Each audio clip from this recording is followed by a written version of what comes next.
Nagbabala ang Bureau of Immigration sa bagong scam na target ang mga Pilipinong naghahanap ng trabaho abroad. Samantala, DFA patuloy na nakatatanggap ng ulat ng umano'y mga Pilipinong biktima ng human trafficking sa Southeast Asia. Yan at iba pa sa Express Balita ni Abby Malanday.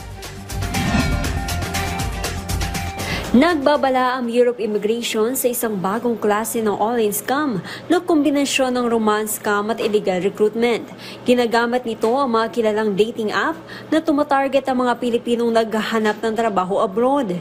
Pinayuhan naman ng BIA ang publiko na huwag basta magtiwala sa job offers online, lalo kung inaakit na lumabas ng bansa bilang turista na patibong ng human traffickers.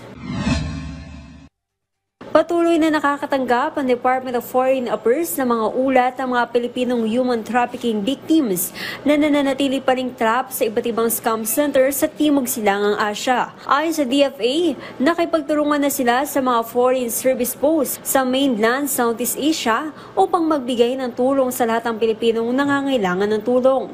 Pinagsisikapan na rin ng DFA na mailigtas at maiuwi ang lahat ng Pinoy human trafficking victims na nagtatrabaho sa mga illegal na call center.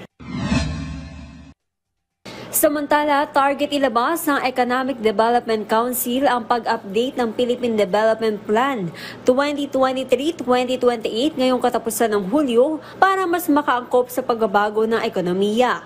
Kasabay nito, inaprubahan din ang Operations and Maintenance Project ng North-South Commuter Railway o NSCR sa pamamagitan ng isang public-private partnership. Sa oras na mag-operate sa 2032, aabot sa 1 milyong pasahero kada araw ang kaya nitong isakay. Abby Malanday para sa Pambansang TV sa Bagong Pilipinas.